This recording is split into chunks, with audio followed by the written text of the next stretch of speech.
es totalmente inusual, incomprensible, pero muchos la justifican diciendo que Dios ama a todo el mundo, cuando la palabra dice que todo el mundo está bajo los pies ¿de quién? Del maligno. Entonces no estoy enseñando algo nuevo. Probablemente alguien pueda encontrar que estoy bordeando la línea extrema del error, pero tengo que enseñarlo. Porque el único texto bíblico que habla acerca de que Dios ama al mundo dentro de los 4 evangelios es Juan capítulo 3, verso 16. Pero también para ello nosotros tenemos que entenderlo, que es una escritura que es muy alegórica, de tal manera que está diciendo ahí, que está expresando ahí, que el acto de Dios por amor a las personas que pecan, el acto de Dios por el pecador, es entregar lo que más ama, y lo que más ama Dios es a su Hijo Jesucristo. Y es por eso que lo envía, lo manda, para que éste se despoje de su gloria, de su riqueza, de su eternidad y de su poder, estando junto al Padre, y éste en obediencia al Padre venga a entregar su vida por nosotros que somos los pecadores. Entonces, hay también no solamente la expresión que de tal manera Dios amó, dice al mundo. ¿Será el cosmos en griego? ¿Será el universo en latín? ¿O simplemente está hablando de una u otra manera que esta palabra mundo es una palabra alegórica? Yo le voy a ir paso a paso dando a entender a usted y explicando que no es que Dios, ¿no es cierto?, ame a todo el mundo, porque dentro de la gente que está en el mundo hay impíos, hay pecadores, hay blasfemos, hay gente atea, hay gente escéptica, hay gente que odia a Dios, odia a los evangélicos, odia la palabra. Y lamentablemente dice que la paga del pecado es muerte. O sea, ¿qué va a pasar con la persona que odia a Dios, que es un enemigo de Dios? Se va a morir, se va a condenar y se va a ir al infierno. Y si Dios todavía, ¿cómo lo va a poder amar ahí? ¡Wow! Esto es algo, hermano mío, que podríamos tener mucho cuidado al momento de interpretar la Escritura. Pero realmente Dios ama a aquellos que obedecen a su palabra. En el Antiguo Testamento Dios amó a su pueblo de Israel. En todo el Antiguo Testamento, de Génesis a Malaquías, todo lo que Dios hizo, lo hizo por el pueblo de Israel. Porque el pueblo escogido era Israel. Y después Dios demostró a través de algunos profetas que Dios no solamente amaba al pueblo de Israel, sino que también quería salvar al pueblo pagano. ¿Recuerda usted la historia de Jonás? Cuando le dice, anda, profetiza y pregona contra Siria y dile que su pecado ha llegado a mí. Y si no se arrepienten, tendrán juicio, muerte, condenación. Hasta el propio profeta no estaba convertido, no quería ir. Él había puesto en tela de juicio el mandato de Dios y en vez de irse a predicar a Nínive, se fue a Tarsis. Cambió de dirección. Es que ¿por qué voy a predicarle amor, salvación a gente que es nuestro enemigo, gente que nos roba las cosechas, gente que mata a nuestros hijos, gente que abusa de nuestra paz? ¿Cómo vamos a ir a predicarle que se salven? Pero Dios le enseñó a Jonás a no odiar. Aleluya. Y esto no se trata, hermano mío, de justificar el odio. Nosotros no podemos odiar al impío, al perverso, al ateo, al agnóstico, al escéptico, ¿no es cierto?, a la prostituta, al homosexual, ¿no es cierto?, a la niña, travesti. No podemos odiar a la gente, no importa la filosofía de vida que tengan. Pero lamentablemente hay religiones que sí la justifican. Tenemos, por ejemplo, los que justifican que Dios ama a todo el mundo y por lo tanto los va a salvar a todos. Esa es la posición filosófica de los científicos cristianos, que dicen que todo lo material es malo y que todo lo espiritual es lo real, lo verdadero. O sea que niegan prácticamente que el cuerpo de Cristo haya sido hombre y también Dios. Lo niegan, lo separan. Así también tenemos el ruselismo, lo que dicen los testigos de Jehová. ¿Cómo Dios va a mandar a las personas al infierno si Dios es amor? La Biblia lo dice. ¿Lo dice o no lo dice? Primera de Juan dice, Dios es amor. Como Dios es amor, no tiene odio, no tiene rencor, ¿no es cierto? Él no toma a la gente como si fuera enemigo de ellos. Por el contrario, los ve como creación. Pero la gente, por no oír la palabra de Dios, por no recibir el mensaje de salvación, la gente se va sola, se condena sola y se va sola al infierno. Y eso es lo más terrible, hermano mío, que nosotros tenemos que entender que la Biblia nos enseña a nosotros y nos pone en la posición de que el ser humano sí o sí es un pecador. ¿Cuántos dicen amén? Este dogmatismo de que Dios ama al pecador pero no ama su pecado es totalmente antibíblico. Los unitarios que niegan la Trinidad dicen que Dios es tan amor que no va a dejar que nadie se pierda. La pregunta es, desde los tiempos antiguos hasta el tiempo de Juan el Bautista, no había un mensaje de salvación. ¿Qué pasó con la gente del intertestamento? Entre Malaquías y Mateo, ¿qué pasó con toda esa gente que murió, que no escuchó el mensaje de salvación? O sea, ellos escucharon el mensaje a través de los profetas antiguos, a través del mundo antiguo, que Dios quería salvar a Israel y que Dios formaría de Israel un pueblo santo del tronco de Isaí de Belén, de David. Por lo tanto, es importante que entendamos que en algún tiempo Dios cayó. Y muchos teólogos han justificado de que Dios nunca habló desde Malaquías hasta Mateo, porque se supone que es un periodo de silencio, pero en realidad no es así. Dios habló por ciertos hombres, pero no fueron aceptados en los cánones bíblicos. Ahora entendemos que hay muchos libros que salieron después de las Sagradas Escrituras que son una copia falsa y evangelio falso que se han levantado. Por ejemplo, el Evangelio de María. ¿Alguien ha escuchado de ese evangelio? Amén. ¿Alguien ha escuchado del Evangelio de Moisés? Amén. ¿Alguien ha escuchado el Evangelio de Judas? Amén. Hay una cantidad de evangelios, hermano, pero son puros manuscritos falsos. Amén. No son reales. Así es, Señor. Entonces, de ese tiempo hasta hoy, incluso la Biblia también lo va clarificando, nos enseña que tenemos que nosotros reconocer que el hombre sin Cristo es una persona que está perdida, confundida y condenada, y que tiene por destino el infierno. Primero, ¿qué tenemos que saber? Y hacer nuestra pregunta: ¿qué es un pecador sin pecado? ¿Puede haber una persona que no sea pecador, pero que tampoco sea cristiano? ¿Puede ser un pecador sin Cristo, siendo mundano? No se concibe. Es una definición contraria y que se contrarresta a sí misma. En Eclesiastés 7:20 dice: ciertamente no hay hombre justo en la tierra que haga el bien y que nunca peque. O sea, dentro de todos los seres humanos no hay ser humano que nunca peque. La diferencia es el tipo de pecado.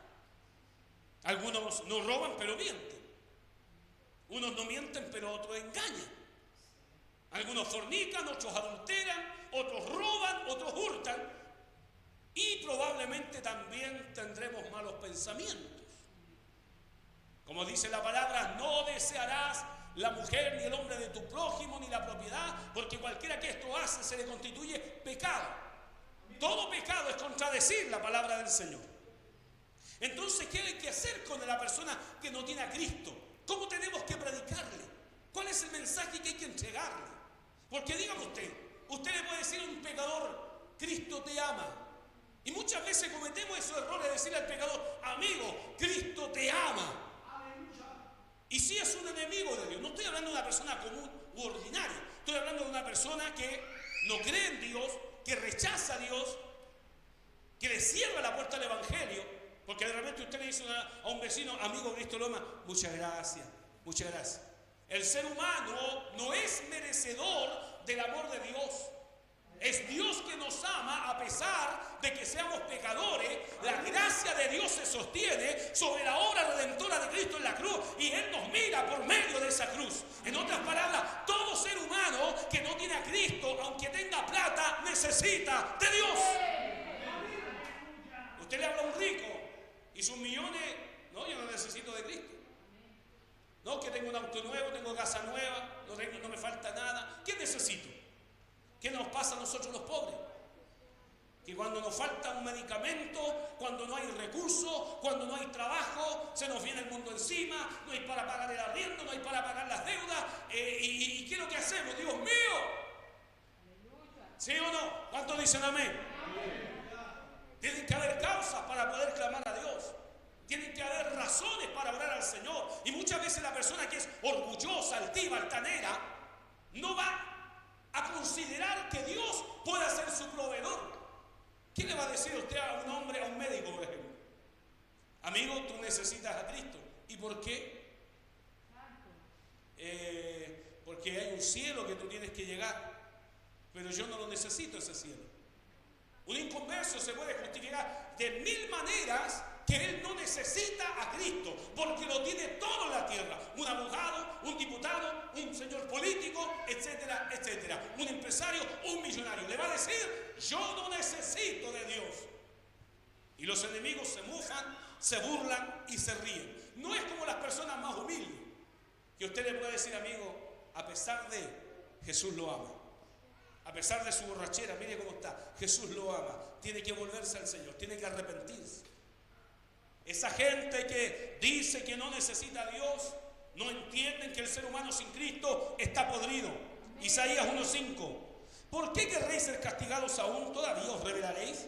Toda cabeza está enferma y todo corazón doliente. Desde la planta del pie hasta la cabeza no hay en él cosa sana, sino herida, hinchazón y podrida llaga.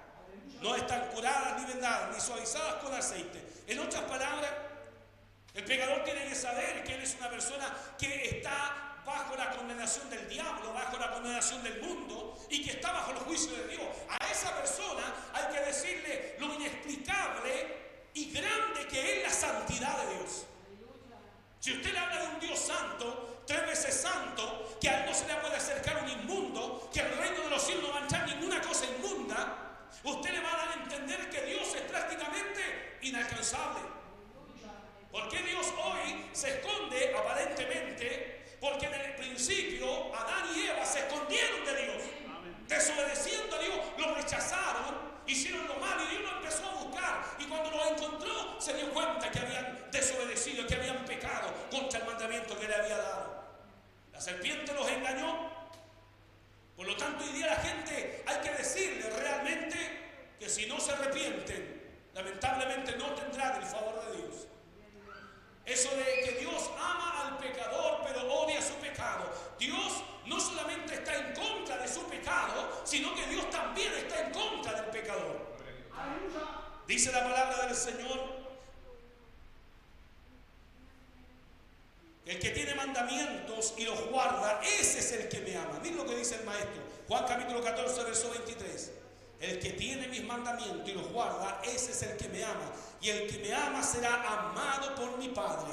Sigue más adelante, el que me ama, mi palabra guardará y mi Padre le amará. ¿Por qué quiere decir el que me ama será amado por mi Padre? ¿No es el amor de Dios para sus hijos? ¿No es el amor de un padre para sus hijos? ¿El amor de una madre para sus hijas? ¿Eso no es lo justo? ¿No es lo correcto? Eso es lo que importa. Es que el amor de Dios fue derramado en nuestros corazones cuando vino sobre nosotros el Espíritu Santo de Dios. En otras palabras, antes de Cristo no hay paz, no hay gozo, no hay amor, no hay alegría, no hay felicidad, no hay salvación, no hay absolutamente nada. ¿Por qué hoy día amamos a Dios?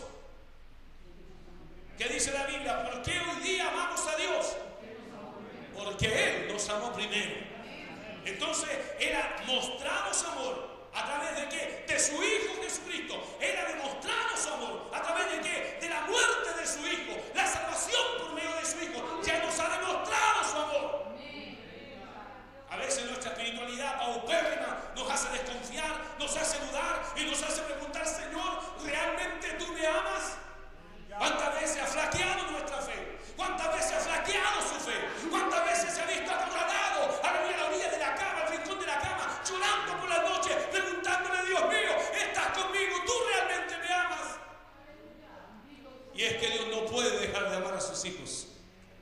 Porque el que ama al Señor, el que ama al Padre, Él lo vuelve a amar.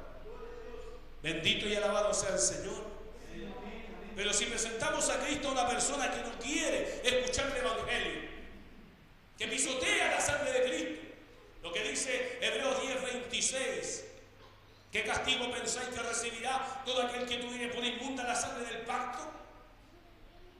Aquel que pisotea la sangre de Cristo. Amén. Bendito sea Dios.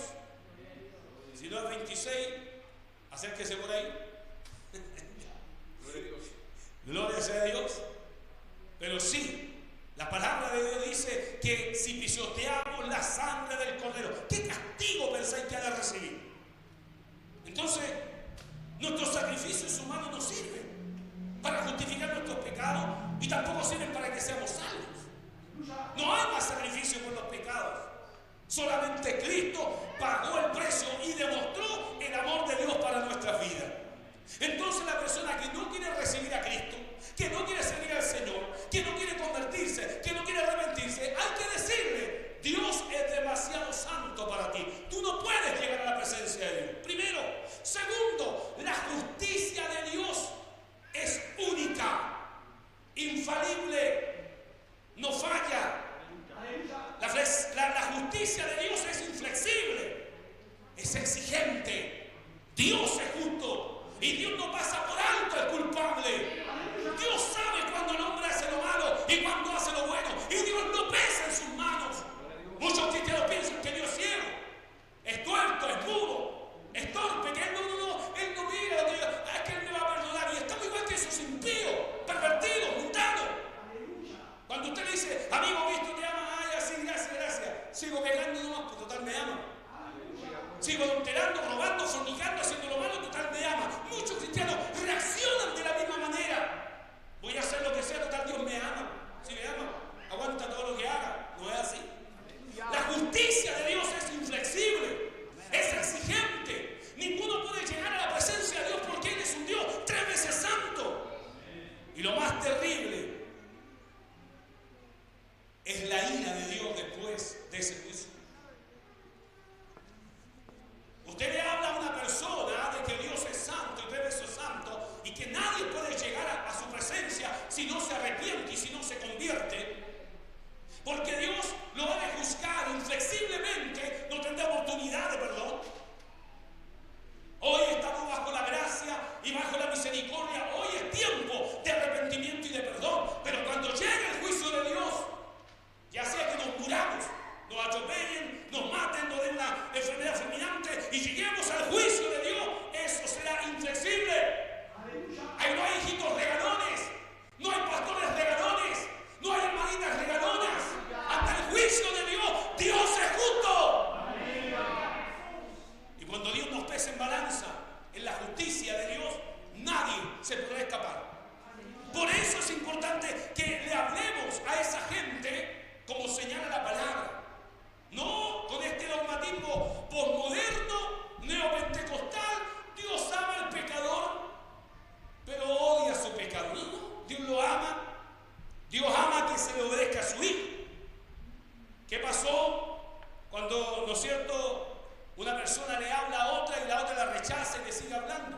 ¿No es, dice la Biblia en Mateo 7:6, darle las perlas a los cerdos? ¿No le dijo el Señor a los apóstoles en una oportunidad: cuando vayan a una ciudad, posen en una casa que sea digna? ¿A qué se refería con eso? A que sean cristianos de buen testimonio. Ni siquiera cristianos malos, de mal testimonio, no. Que sea gente digna, que sea gente que respete a Dios, que ame a Dios y que ustedes puedan quedarse en esa casa. Que nadie tenga nada que decir de ustedes. Y le dice: y si no en esa ciudad, si en esa ciudad a usted no lo recibe, dése la media vuelta, sacúdanse los pies, porque vuestra paz se devolverá con vosotros.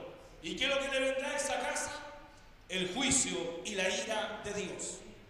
Usted no puede obligar a la persona a recibir a Cristo como Señor y Salvador cuando esa persona no cree que es un pecador. Por eso nosotros tenemos que entender: un pecador impío, malvado, perverso, que se mofa de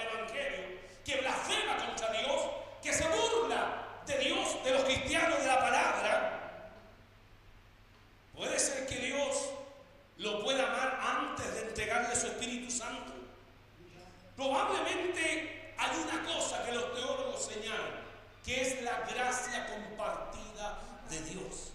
Que Dios ama a sus hijos, pero a los que no son sus hijos le entrega un favor, gracia, misericordia, piedad. Y es por eso que el cristiano Dios le provee de pan y al mundano también. Le da trabajo y al mundano también. Le da vida al cristiano a su hijo y al inconverso le da vida también. La gracia compartida.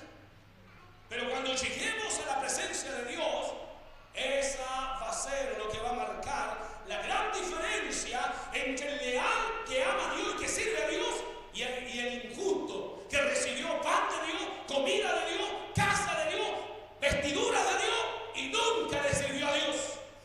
O sea, el juicio va a ser más terrible. Porque es más duro todavía. Algunos dicen, por último, nosotros estamos sirviendo al Señor. Por eso la palabra dice, bienaventurado que cuando su Señor venga, le haya haciendo así. ¿Cómo? Trabajando en las cosas de Dios, sirviéndole al Señor, adorando a Dios en el templo, perseverando, caminando, no cojeando. El pecador tiene que saber que está perdido, que la santidad de Dios es indescriptible, que su justicia es inflexible y exigente, y que la terrible ira de Dios hará que el ser humano se autocondene y se vaya al infierno. Es verdad que Dios ama a todas las personas, sí, a todos sus hijos. Entonces, ¿por qué nuestro Señor daría el mandamiento? El que tiene mis mandamientos y los guarda, ese es el que me ama, y el que me ama será amado por mi Padre. También lo dice en Proverbios 8:17, el que me ama será amado por mi Padre. La misma limitación encontramos. Yo amo a los que me aman.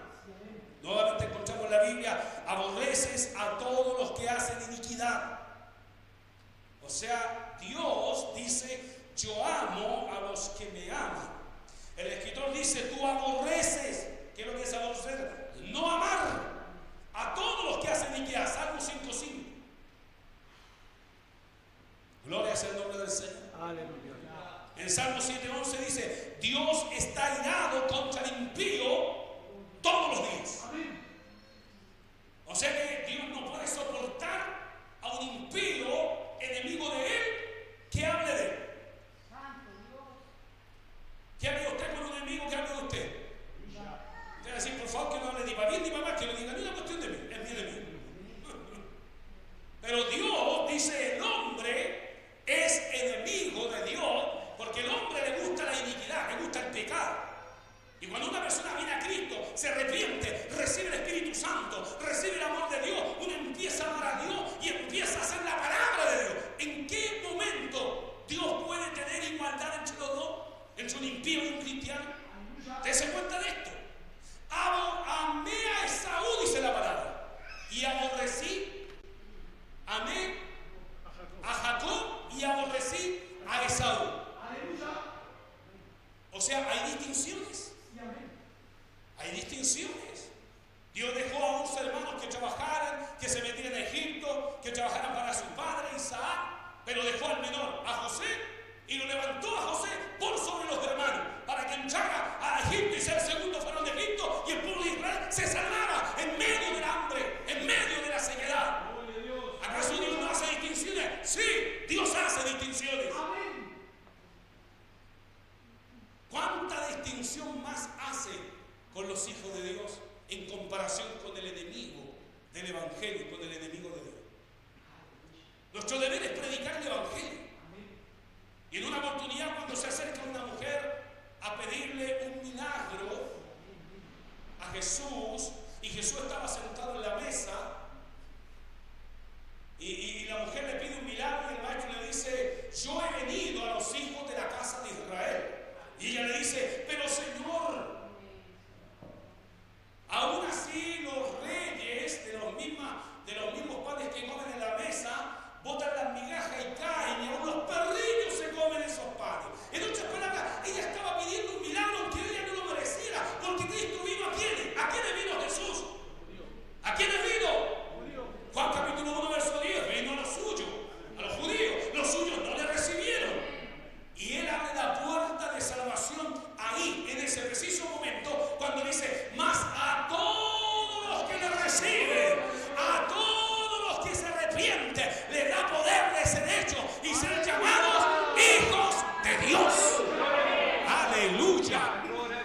O sea que un hijo de Dios es muy distinto a un hijo del diablo. ¿Hace la diferencia en primera de Juan? Sí la hace. Hay hijos de Dios e hijos del diablo. No se puede ser un diabólico o vivir bajo la esclavitud del pecado o bajo alguna esclavitud de mentira o de odio siendo un hijo de Dios. Porque realmente entonces el Espíritu Santo no está trabajando plenamente en esa persona. Es como lo que dice Santiago. Toda buena dádiva y todo un perfecto desciende del Padre de las luces. En los evangelios dice que el árbol no puede dar frutos malos y a la vez frutos buenos.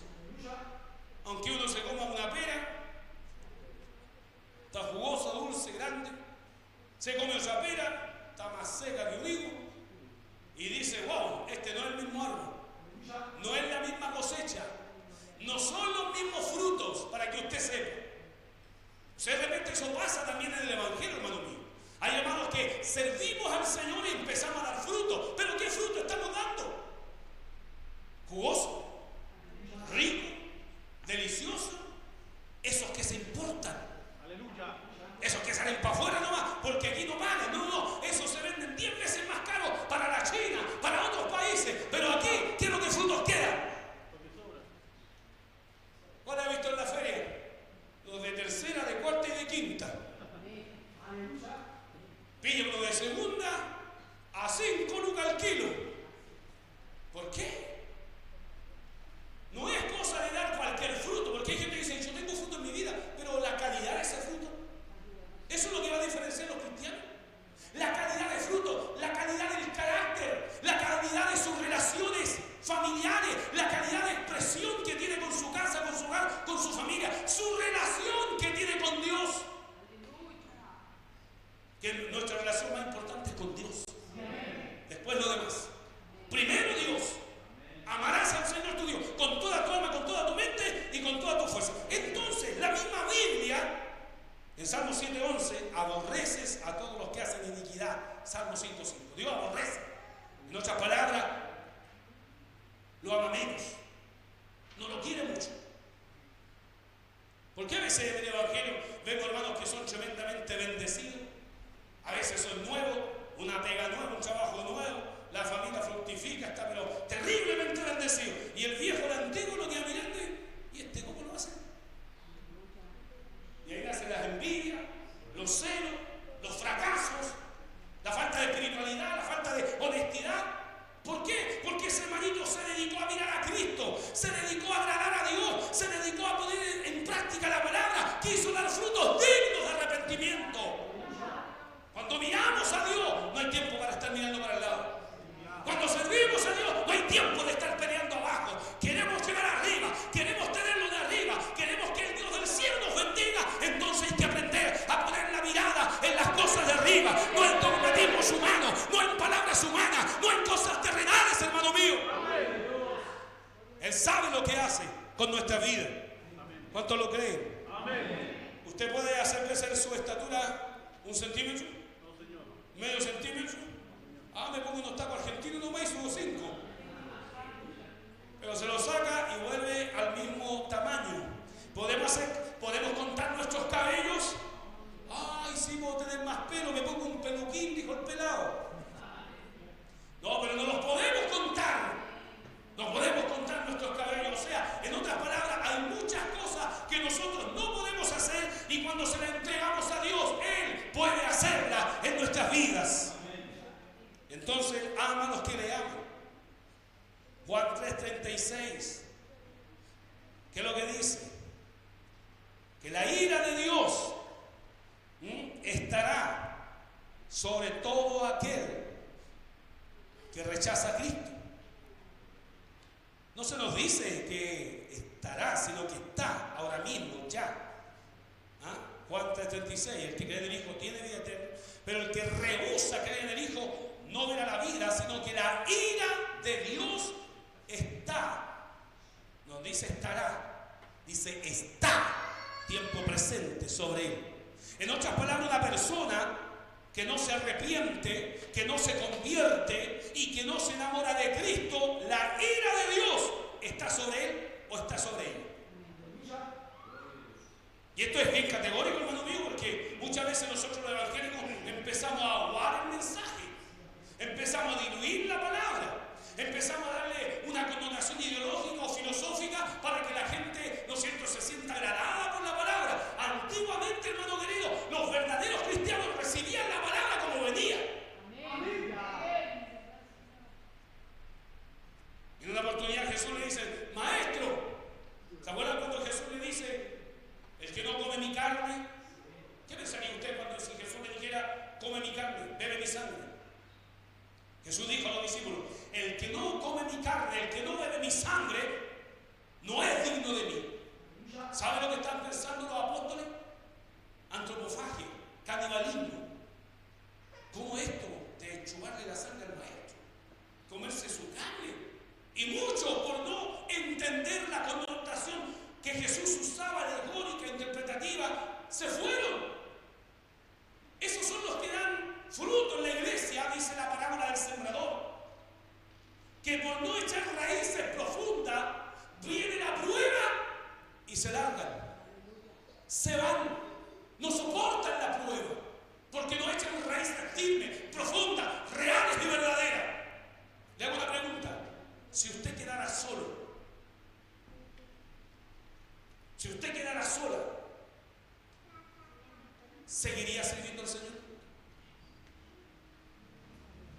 No, que me unió mi señora, ahora tengo que ver con mis hijas, voy a buscar mi osa, no, ya no voy más a esa iglesia, voy a la otra, no, voy a dejar de caminar, o no, yo ya no puedo con esto, así, esto ya me superó, no puedo. Hay mucha gente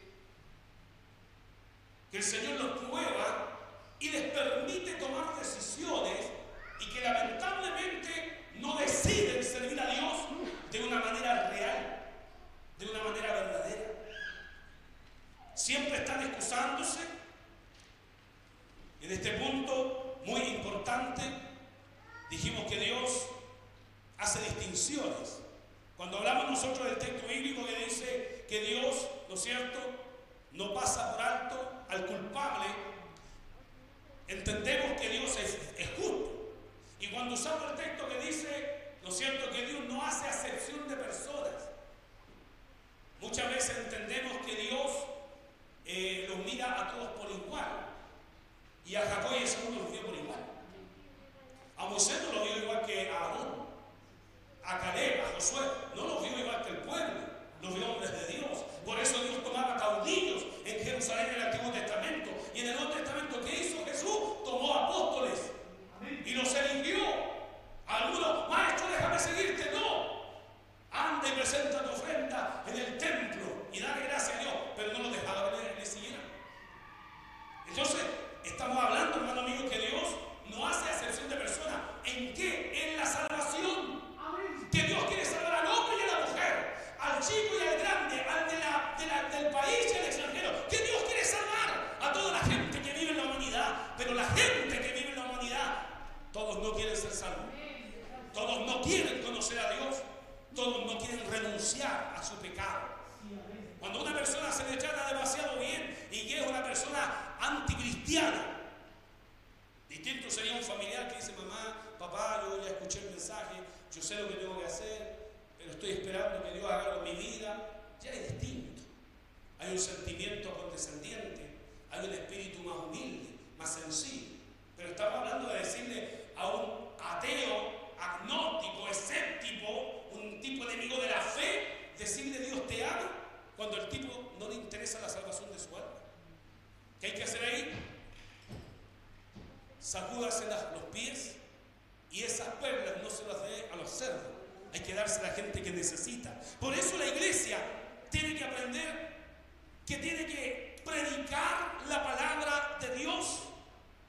Cuando explicamos Juan 3:16, por ejemplo, si vamos a predicarlo, la palabra mundo significa mundo en toda acepción. Viene del término moda, o moda viene del término mundo. Por eso cuidado con las modas. ¿Cuánto dicen amén? Pantalones pitillos, faldas apretadas, escotes muy abiertos. Cuidado con la moda, porque la moda viene del mundo. y el mundo pasa y sus deseos, y primera de Juan dice que el mundo pasa y sus deseos, todas esas cosas pasan, pero el que no va a pasar es la palabra de Dios.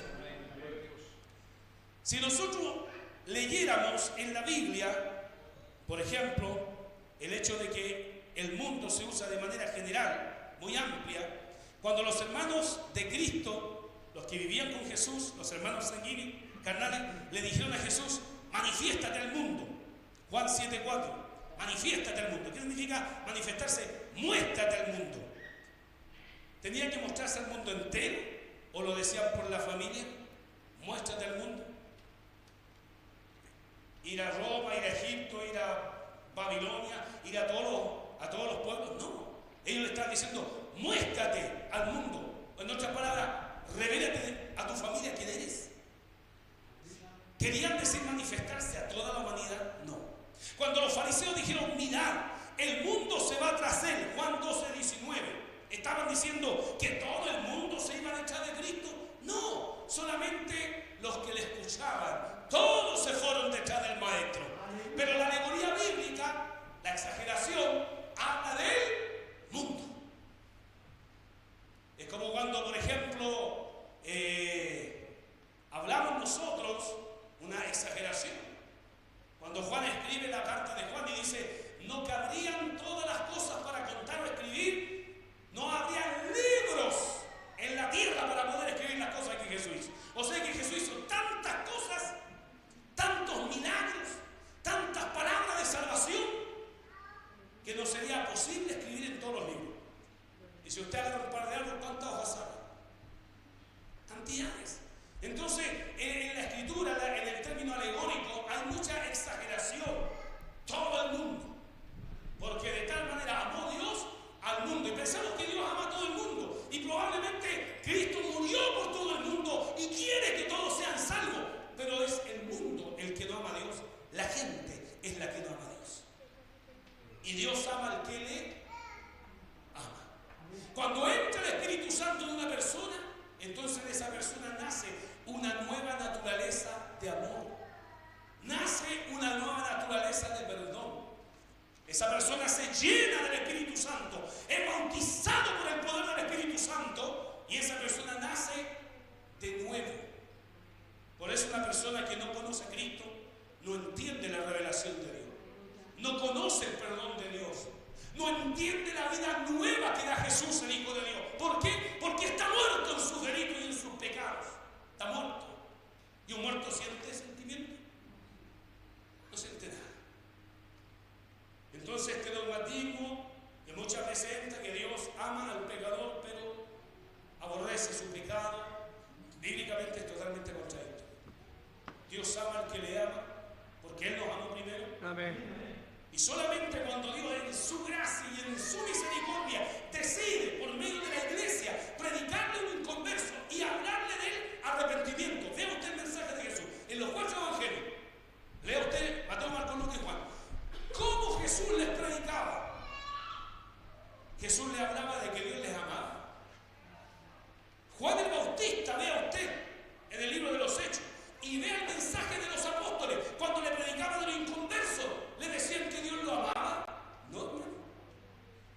Vean Hechos capítulo 6 cómo Esteban expone y le dice a los judíos y les cuenta toda la historia de Moisés hasta Jesús y después le dice: y vosotros mataste a Jesús y vosotros los crucificaste, vosotros pecadores. Porque muchas veces el alma no se salva porque le pasamos la mano por la espalda y no le decimos que son unos pecadores. No le decimos eso. Y si se lo vamos a decir, tenemos que orar a Dios, hermano mío. Tenemos que clamar a Dios para que Dios añada, para que Dios salve, para que Dios convierta, para que Dios realmente tenga hijos verdaderamente convertidos y arrepentidos. Porque hay gente, hermano mío, que aparentemente está arrepentida y convertida, pero que le falta mucho. La iglesia tiene que predicar el mensaje de salvación. Es solamente mundo para que ellos reciben su mensaje de salvación y los que le rechazan solo le espera el juicio y la ira de Dios por no recibir su amor. En 2 Corintios 5, 19 dice: y esto proviene de Dios, quien nos reconcilió consigo mismo por Cristo y nos dio el ministerio de la reconciliación, que Dios estaba en Cristo reconciliando consigo al mundo, no tomándole en cuenta a los hombres sus pecados. Dice, no les toma en cuenta su pecado para salvarlos, y nos encargó a nosotros la palabra de reconciliación. O sea, está claro que hay un mundo que está reconciliado y hay un mundo que no está reconciliado con Dios. En Juan 13:1 dice: antes de la fiesta de la Pascua, sabiendo Jesús que su hora había llegado para que pasase de este mundo al Padre, como había amado a los suyos que estaban en el mundo, los amó hasta el fin. O sea que Dios no puede amar a un impío, a un enemigo de Dios, a uno que tergiversa el evangelio, un apóstata, a un desviado, a un mentiroso. No lo puede amar más que a un hijo de Dios. Porque en esta categoría también entran los apóstatas, los que han cambiado el mensaje, los que se han desviado de la fe, los que por la racionalidad han dejado de lado la opinión de Dios. No, ahora ellos predican. Por eso se transforman de predicadores de sana doctrina a verdaderos coaches. De ser pentecostales, después se transforman en neopentecostales. Ahora predicamos la doctrina de la prosperidad. ¿Por qué cambian el mensaje? ¿Por qué cambian la palabra? Porque han diluido el temor a Dios. Porque han cambiado la predicación. Jesús, Juan el Bautista, Pedro, siempre llamaron al arrepentimiento. Arrepentidos y convertidos, para que vuestros pecados sean perdonados, para que vengan de la presencia del Señor tiempos de refrigerio. Hoy día las iglesias abarrotadas de gente que lo único que desea en la iglesia es saltar, reír, que las luces, que el humo, que la payasada, que hagan una alegría artificial. Eso es la iglesia neopentecostal. Fabrica la alegría artificial, pero no es presencia del Espíritu Santo, no es presencia de Dios. Porque escúchame una cosa: cuando viene el Espíritu Santo, toca el alma, toca la mente, toca el cuerpo y te cambia, te transforma, cambia los pensamientos, saca el pecado, limpia la iglesia, santifica a su pueblo, y la iglesia siente que Dios la ama. Cuando desciende el Espíritu Santo, la persona siente que Dios la ama. Aleluya. No es fabricar alegría o manipular a la gente. No es manipulación lo que tenemos que tener. Es presencia del Espíritu Santo. Eso es lo que necesita la iglesia. ¿Para qué? Para salir a predicar la palabra, para evangelizar al mundo entero. ¿A qué Dios llamó al hombre? A ser pescadores de hombres. ¿Qué hacen los nuevos coaches? Apóstatas, que antes tenían banjo, guitarra, mandolina, tenían pandero. Hoy día no, hoy día tienen orquesta. La Sonora Palacio quedó chica al lado de ellos. Los Vikings 5 horas miran con lágrimas en los ojos como estos otros tocan. ¿Por qué? Porque han cambiado el evangelio de Cristo. Lo han cambiado de tal manera que hasta el mensaje lo diluyeron. Y hoy día son iglesias lamentablemente mundanas y livianas, donde ellos han demostrado el amor al mundo y no el amor a Dios. ¿A quién tenemos que amar primero? ¿A quién tenemos que amar primero? A Dios. No, ellos van a enfocarlo a usted a que sea usted un ganador de almas. Y para ser un ganador de almas le van a enseñar psicología. ¿Cómo psicología? Es que usted va donde la persona con mucha gozo, con mucha alegría, con mucho punch, con buena vibra, con buenos deseos, y usted le habla bonito. Y usted le habla tan bonito que esa persona va a quedar: ¡ay, qué lindo el hermano, qué lindo el hermano! ¿Y cuándo hay culto? Mañana ya vamos al culto. Pero no le enseñan la palabra, no los disipulan, no los corrigen, no los reprenden, no le hablan nada de la Biblia. No hay temor de Dios. Entonces hoy día estamos plagados, hermano mío, de este pensamiento mundano que Dios ama al pecador. Sí, Dios ama a todo el mundo. Los ama. Por algo los creó y por algo envió a su Hijo. Pero amará al enemigo.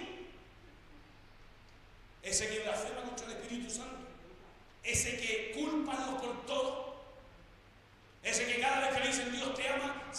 dice que me ama, así que por eso sigo pecando.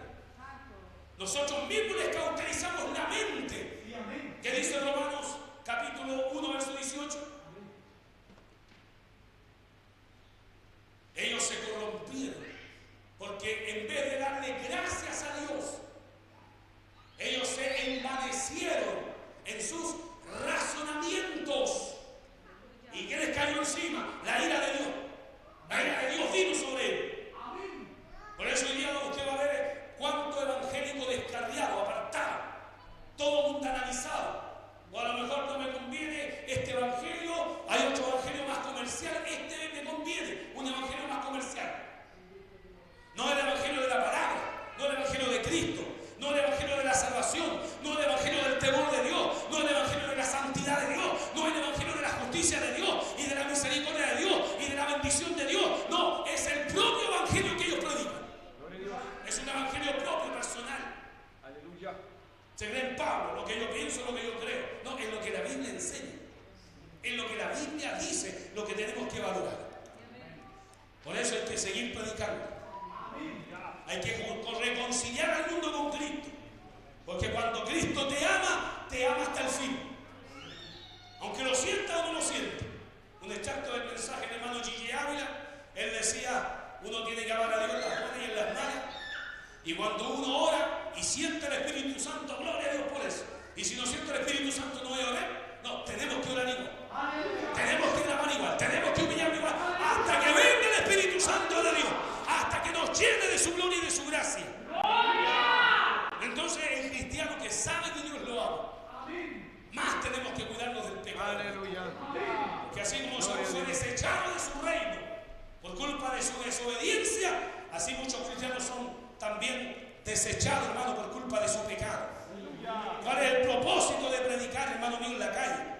Que esto la iglesia tiene que saberlo. El propósito de proclamar el evangelio al mundo en general. Decirle a los pecadores que todo aquel que cree en Cristo no se pierde, sino que tiene vida eterna. Es el mensaje. La razón es que él amó, pero a la gente hay que decirle que se arrepienta, que se convierta, que está mal ante el ojo de Dios, que no es un santo, que no es buena gente, que el corazón del ser humano va de continuo siempre hacia el mal. Entonces, si la persona cree que no necesita a Cristo, hay que hacérselo entender, que la santidad de Dios es intocable con él, que la justicia de Dios es inquebrantable, inflexible y poderosa en el día del juicio, y que sin duda la ira de Dios en algún momento va a caer, si no en esta vida, en la venidera. Entonces, recién podemos entender que para salir a evangelizar y predicar el mensaje de salvación, tenemos que hacerlo con el compromiso de que el cristiano está obedeciendo al Padre lo que le ha enviado. Y Jesús nos dio una gran comisión: ir por el mundo, predicar el evangelio. ¿A quién le ha predicado usted? ¿A quién le ha evangelizado? ¿Qué alma se ha ganado usted? Hermano, ¿qué va a decir? Con suerte me salvo yo, pastor. Con suerte vengo yo a la iglesia, pastor. Sí, estoy al debe con el Señor, ¿sí o no? Pastor, con lucha y dificultades vengo a la iglesia, pero algún día me voy a ganar un alma, pastor. Algún día me voy a ganar un alma. Pero ¿a quién estamos evangelizando, hermano? ¿A quién le estamos predicando? ¿A quién estamos llevando el mensaje de arrepentimiento? Porque el mensaje es Cristo. Cristo es el mensaje de salvación. Él es el mensaje, Él, la persona de Cristo. Por lo tanto, no podemos dejar a Cristo de lado de nuestro mensaje. En 2 Corintios 2:15 dice: porque para Dios somos grato olor de Cristo en los que se salvan. Y mire, y dice: y en los que se pierden. A estos ciertamente olor de muerte para muerte, y a aquellos olor de vida para vida. O sea que para Dios, la muerte de un impío, de un enemigo de Dios, de uno que nunca se quiso arrepentir, que fue rebelde, soberbio y más encima blasfemo, para Dios es olor de muerte. Pero cuando se muere un hijo de Dios, olor fragante. Oh, por ahí viene, ahí viene Luchito. De aquí lo conozco. Ahí viene. ¿Ah? Ahí arriba, cuando tengamos que morir, ahí viene. La estoy esperando aquí. Que llegue.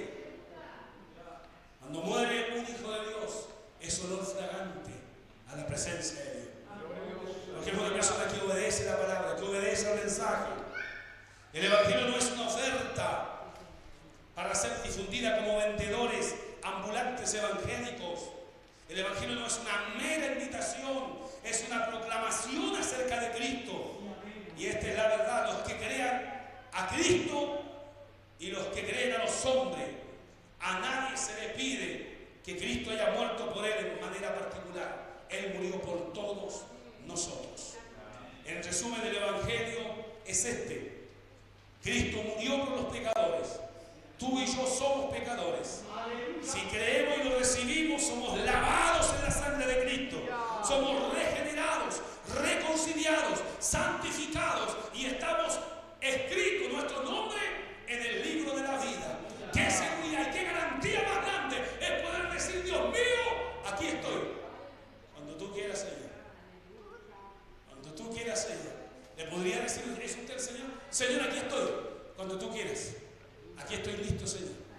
Por favor, ven. Ven a buscarme, Dios mío, una enfermedad fulminante, un atropello, un choque, un asesinato, lo que sea, Dios mío. Aquí estoy. Ven por mí, Señor. O todavía usted: es que me cuesta esto, es que no sé si el Señor me lleva, es que todavía estoy inseguro, es que yo soy hijo de Dios, pero hay pecados que todavía tengo ahí acariciando, hay pecados ocultos. Hermano mío, este es el Evangelio de Cristo. Murió por los pecadores. Tú eres un pecador, cree en Cristo y serás salvo. En el Evangelio Dios simplemente anuncia los términos bajo los cuales los hombres pueden ser salvos. Nada más que eso. El mensaje del Evangelio es la salvación para los pecadores. No es pasarle la mano por la espalda. No es decirle: sigue así, que el Señor viene por ti. No, es: arrepiéntete si has pecado, conviértete si estás mal, que Dios conoce nuestra vida. Porque el arrepentimiento de Dios, ¿qué es lo que provoca? Humillación, perdón y cielo. En cambio, cuando fallamos y pecamos y no le pedimos perdón al Señor, ¿qué hace el Señor con nosotros? Al orgulloso, al altivo, lo prende y lo deja de lado, hasta que se humille y reconozca que realmente Dios es el único que hace las diferencias, y que nosotros también tenemos que entender que Dios ama a sus hijos, que también va a otorgar gracia al impío y al inconverso, y que quiere que sean salvos, pero si ellos no quieren reconocerlo o no quieren recibirlo, lamentablemente se están haciendo enemigos de Dios y hacedores de una condenación que en algún momento les llegará. Amados, si usted y yo tenemos familia todavía que no han entregado su vida a Cristo, ¿qué tenemos que hacer? Gemir. Hagamos lo que hacía Pablo. Dolores de parto. Llorar por el hermano o la hermana que está en conversa. Llorar por el que se va al infierno. Cada día que pasa, hermano, hay días de gente que se muere. Usted sale a la calle y ve una columna de vehículos camino al cementerio. Y uno piensa: ¿cuándo me tocará a mí? Y de repente usted ve a algún vecino y aparecen las guirnaldas de flores, aparecen los globos blancos, aparecen muchos vehículos, se llenan. ¿Qué pasó? Se murió el vecino. Y la gente que uno menos espera, hermano mío, a veces tiene que partir. Yo espero que de aquí nadie se muera todavía. Le ruego al Señor que nos dé la oportunidad, una vez más, de empezar con Dios. Y empezar con Dios de nuevo, con temor, con respeto, con reverencia, con deseos de servir a Dios y con ganas de poder llegar ante la presencia de Dios con una limpia conciencia. Póngase de pie, por favor.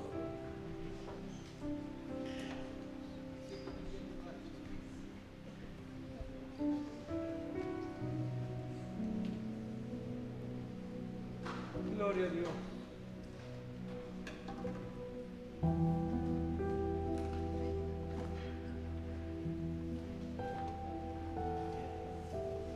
A lo mejor las penas y las pruebas le han golpeado a usted.